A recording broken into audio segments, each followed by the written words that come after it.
বলতেন আসাদুহুম ফি আমরিল্লাহি উমর, আমার দ্বীনের ব্যাপারে সবচেয়ে কঠোর ওমর। বিশ্বনবী বলতেন আমার পরে কোনো নবী নাই, কোনো রাসূল নাই, তবে আমার পরে যদি কেউ নবী হতো আমার ওমর নবী হয়ে যেত। লা নবিয়্যা বা'দি ওয়ালা রাসূল, আমার পরে রাসূল নাই, কোনো নবী নাই, তবে লাউ কানা বা'দি নবিয়্যুন লাকানা উমর। প্রভু তুমি বলেছো রাসূল দেবে না, বলনি দেবে না ওমর, বলনি দেবে না হামজা তারিক, খালিদ বিজয়ী সমর। প্রভু তুমি বলেছো রাসূল দেবে না, বলনি দেবে না ওমর, বলনি দেবে না হামজা তারিক, খালিদ বিজয়ী সমর। প্রভু তুমি বলেছো রাসূল দেবে না। আল্লাহু আকবার। মদিনায় যত মুনাফিক ছিল জমের মতো ভয় পাইতো সাইয়েদনা ওমরকে। শয়তানদের লিডার ইবলিসও ভয় পেত ওমরকে। বিশ্বনবী বলেন ওয়াল্লাযী নাফসি বিয়াদিহি, ওমর ওই সত্তার কসম যেই সত্তার হাতে আমার আত্মা, মা লাকিয়াকা শাইতানু সালিকান ফাজ্জান ইল্লা সালাকা ফাজ্জান গায়রা ফাজ্জিক। ওরে ওমর, শয়তান যদি তোমারে কোনো রাস্তায় দেখে, ইবলিস যদি তোমারে কোনো রাস্তা দিয়ে হাঁটতে দেখে, ইবলিস ওই রাস্তা রেখে দিয়ে অন্য রাস্তা দিয়ে হাঁটে।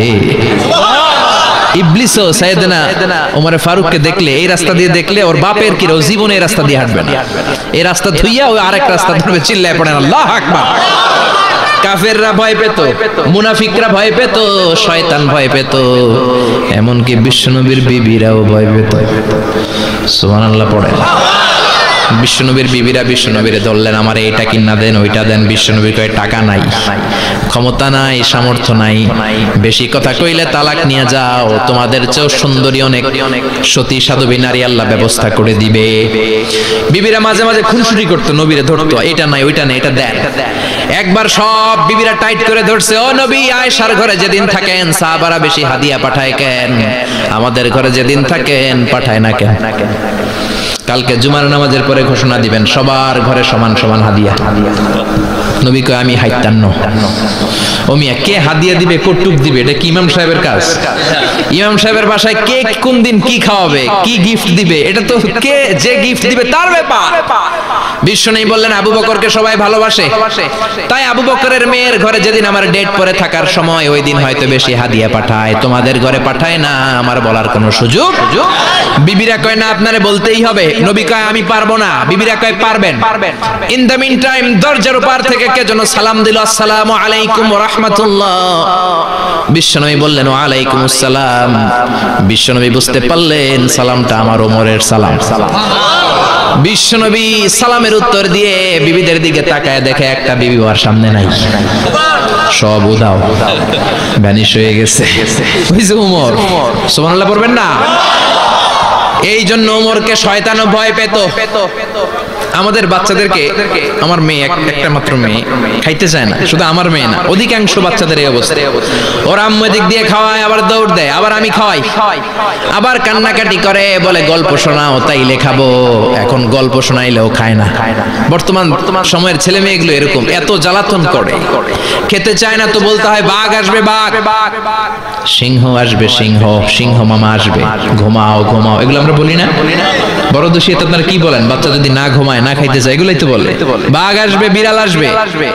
মদিনাতে ওমরে ফারুক যখন খলিফা, মদিনার কোন বাচ্চারা যদি না খেতে চাইতো, না ঘুমাইতে চাইতো, মদিনার মায়েরা বলতো তাড়াতাড়ি ঘুমাও, ওই যে ওমর আসতেছে, ওমর।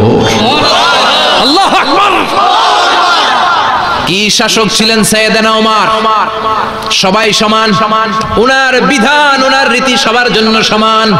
মদ খাওয়ার অপরাধে নিজের কলিজার টুকরা ছেলে আবু শাহমাকে 80টা বেত মেরেছে। হাদিসটা দাঈফ, তবে শিক্ষা আছে আমাদের জন্য। 80টা বেত মেরেছে। এক রাওয়ায়াতে পাওয়া যায় বেত মেরে ছেলেটাকে আহত করে ফেলেছে, আর এক রাওয়ায়াতে পাওয়া যায় পিটাতে পিটাতে ছেলেটাকে দুনিয়া থেকে শেষ করে ফেলেছে। ছেলের মুখে গন্ধ পেয়েছে। আর শরীফতা খামরান, কিরে মদ খাইছস? কয় না বাবা, শারিব তো নাবিজ, আমি নাবিজ খেয়েছি। নাবিজ খাওয়া যায়। নাবিজ হচ্ছে রাতের বেলা আরবরা দুধের মধ্যে শক্ত খুরমা ছেড়ে দেয়। 1 কেজি দুধের মধ্যে 10টা শক্ত খুরমা ছেড়ে দিলে সকালবেলা দুধের কালারটা সাদা থাকে না, শক্ত খুরমার রস টেনে ওটা লাল হয়ে যায়, খেতে বড় মজা, এটাকে বলে নাবিজ। কিন্তু সকালেই খেতে হবে। ওইটারে যদি 3 দিন জমায় রাখেন, 4 দিন জমায় রাখেন, ওইটাও গাঞ্জা হয়ে যাবে, ওইটাও তারি হয়ে যায়, মদ হয়ে যায়। সাইয়েদনা ওমরের ছেলে এই কাজ করেছেন, একটু তারির স্বাদ নেয়ার জন্য 4 দিন রেখে দিয়েছে। সাইয়েদনা ওমর বললেন কি খাইছস? কয় মদ খাই নাই। নাবিজ খাইছস? এদিকে আয়। ইফতাহ ফামাক, মুখ খোল। হা করার পরে মুখের সামনে নাক নিয়ে গন্ধ দেখে মদের গন্ধ, কলারটা ধরে মসজিদে নববীতে নিয়েছেন। ইন দা মিন টাইম মসজিদে নববীতে জোহরের নামাজ হয়। নিজের ছেলেকে মসজিদে নববীর উস্তুয়ানা বলে, উস্তুয়ানাতু মসজিদে নববী, মসজিদে নববীর পিলারে বেঁধেছেন। যেহেতু উনি খলিফা, মসজিদে নববীর ইমাম, জোহরের নামাজের ইমামতি করলেন। সালাম ফিরালেন, আসসালামু আলাইকুম ওয়া রাহমাতুল্লাহ, আসসালামু আলাইকুম ওয়া রাহমাতুল্লাহ। সালামের পর বললেন মাকানাকুম ইনদানা হাদ, সুন্নতের পর বসে যাবেন, আমাদের একটা হদ আছে। আল্লাহর দেয়া যে বিধান, বিচার, এটাকে আরবিতে বলে হাদ, প্লুরাল হচ্ছে হুদুদ। আমাদের হুদুদ আছে, মানে গুরুদণ্ড আছে, বসবেন। হাজার হাজার মানুষ সবাই ওযু করে যখন ঢুকতেছিল, দেখে আবু শামা পিলারে বাঁধা। সবাই তো আশ্চর্য, কি আজীব তামাশা, প্রেসিডেন্টের পোলা বাঁধা। নামাজের পরে বাইরে আসার পরে হাজার হাজার মানুষ তাকিয়ে আছে। কানাঘুষা শুরু হয়ে যায়। সবাই বলে কি হয়েছে? ওমর কয় আমার টানাটানি করা যাবে না, এই যে থামেন, এখন টানলে কি হবে আমি জানি, খুব বিশৃঙ্খলা হবে, দাঁড়ায় শোনেন, দাঁড়ায় শুনলে ডবল সওয়াব। আমি চলে গেলে এরপর আপনারা টানাটানি করে ঢুকেন। কথা শুনতেছেন তো? মনোযোগ আছে? লোকদের মধ্যে কানাঘোষা। প্রেসিডেন্টের ছেলে, কেউ কয় ওমর মনে হয় মারবে না, যেহেতু নিজের ছেলে তো একটু ধমকি দিয়ে ছেড়ে দিবে।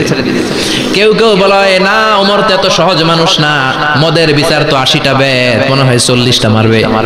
কেউ কয় না, 80টাই মারবে। ওমর চেয়ারে বসে জল্লাদরে ডাকলেন, বললেন ইবদা বিসমিল্লাহ, নে চাবুক শুরু কর। বাইতুল মাল থেকে শক্ত সাইজের একটা চাবুক আনবি। জল্লাদ চাবুক এনে দাঁড়ালেন। ওমর বললেন ইবদা বিসমিল্লাহ, শুরু কর। জল্লাদ মারতে শুরু করেছে। ওয়াহিদ, ইতনাইন, তালাতা, 3টা মারার পরে এক থাপ্পড় মেরে জল্লাদকে 3 হাত দূরে ফেলে দিলেন। ধমক দিয়ে বললেন তুই চাবুক মারস নাকি চাকরি বাঁচাস? আসলে জল্লাদ কিন্তু আস্তে মারে নাই, দেহের যত জোর ছিল জোর দিয়ে মেরেছে, কিন্তু ওমরের পছন্দ হয় নাই। ওমর বলে আইন্দাকা তালাতা আইন্দে ওয়াহিদ, তোর হিসাবে চাবুক মারা হয়েছে 3টা, আমি ওমরের হিসাবে মাইর হয়েছে 1টা। চাবুক আমার হাতে দে, আমি 2 নাম্বার থেকে শুরু করি। ওমরে ফারুক 2 নাম্বার শুরু করলেন। 2, 3, এক একটা চাবুক মারে, ছুপ ছুপ করে চামড়া ছিলে, রক্তগুলো মসজিদে নববীর বারান্দার পিলারের মধ্যে লাগে।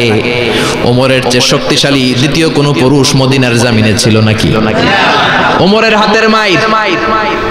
ছেলেটা চিৎকার দিয়ে বলে বাবা, ও আব্বা, আর মদ খাবো না, ছেড়ে দেন, আর খাবো না। মদ তো আমি খাই নাই, আমি খেয়েছি নাবিজ, 3-4 দিন রাখার কারণে একটু মাতলামি হয়েছে আমার। আব্বা এবারের জন্য ছেড়ে দেন, আর খাবো না। ওমরের কঠোর হৃদয়ে কোনো দয়া মায়া আসে না, মারতে লাগলেন। এবার আবু শাহামার মা, ওমরের বউ, পায়ের মধ্যে ওমরের পায়ে পড়ে ডেকে বলে ওমর, আমার কলিজার টুকরা ছেলেটারে মারিস না। 30টা বাড়ি মারা হয়েছে, আর বাকি 50টা বাড়ির জন্য এক একটা চাবুকের বিনিময়ে আমি এক একটা ওট আল্লাহর রাস্তায় সদকা করব রে ওমর। সাইয়েদনা ওমর বলে আরে নিয়ে যাও। আবু শাহামার মা ওট দিয়ে আল্লাহর জাইন চাবুকের বাড়ি থেকে একটা বাড়িও কমানো যাবে না, 80টা বাড়ি দেয়া পর্যন্ত পৃথিবীর কোন শক্তি আবু শাহামারে আমার হাত থেকে ছুটাতে পারবে না। আবু শাহামার মা কাঁদতে লাগলো। ওমরের মনে দয়া মায়া হয় না। 40টা বাড়ি মারার পরে ছেলে বেহুশ, 50টা মারার পরে আবু শাহামা দুনিয়া থেকে শেষ। সবাই নিস্তব্ধ, নীরবতা, পিন ড্রপ সাইলেন্স, পিন পতন নীরবতা। রাগে তখনও গড়গড় করছে ওমর। সাইয়েদনা ওমর বললেন গোসল দে, জানাজা দে, কবর দে। কবর দেওয়ার পরে ওই কবরের উপর 51 নাম্বার থেকে মারা শুরু করলেন। 52, 53, 60টা, 70টা, 80টা চাবুকের বাড়ি কবরের মধ্যে বিশাল বিশাল বড় বড় বাড়ি মেরে আঘাত করে আল্লাহর ডেকে বললেন আল্লাহ, আমার ছেলে হওয়ার কারণে, প্রেসিডেন্টের ছেলে হওয়ার কারণে আমি পার্সিয়ালিটি করি নাই, একটা চাবুকের বাড়িও কম দেই নাই। কিয়ামতের দিন তুমি আমারে জালিমদের কাতারে দাঁড় করাতে পারবা না। আল্লাহু আকবার। ওই ওমরের শাসন যদি দেশে থাকতো, দেশটারে মদিনা বানাইতো কে? এখন রিকশাওয়ালার পোলার জন্য এক নিয়ম, প্রধানমন্ত্রীর পোলার জন্য আরেক নিয়ম, কুলিওয়ালা ঠেলাওয়ালার জন্য এক নিয়ম, প্রেসিডেন্টের মেয়ের জন্য আরেক নিয়ম। জোরে বলেন ঠিক কি না? সবার জন্য যদি এক নিয়ম হতো, চুরি করলে যদি হাত কাটা হতো, জিনা করলে যদি পাথর মেরে গর্দানটা উড়িয়ে দেয়া যেত, বাংলার জমিনে আর কোনো চোর আর জিনাখোর পাওয়া যেত না। চুরি করলে হাত কাটো কার আইন? তবে এটা কলা চোর, মুরগি চোর, ডাব চোর, আম চোর না।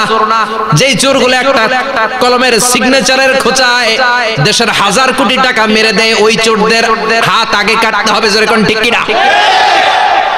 এক কলমের খোঁচায় শেয়ার বাজার খাইয়া ফেলায়, হলমার্ক খাইয়া ফেলায়, দেশের টাকা সুইজারল্যান্ডে পাঠায়, ওই চোরগুলার হাত। জোরে বলেন ঠিক কি না? এজন্য বিশ্বনবী বলতেন, আসাদুহুম ফি আমরিল্লাহি উমর। আল্লাহর দ্বীন বাস্তবায়নে সবচেয়ে কঠোর সাহাবী ছিলেন ওমর। আবু বকর ছিলেন নরম, ওমরের মেজাজকে গরম বানাইছে কে? এই জন্য ইসলামের মধ্যে যেমনি সহনশীলতা আছে, আবার ইসলামের মধ্যে বিদ্রোহ আছে না নাই? অন্যায় দেখলে থামিয়ে দেওয়ার দরকার।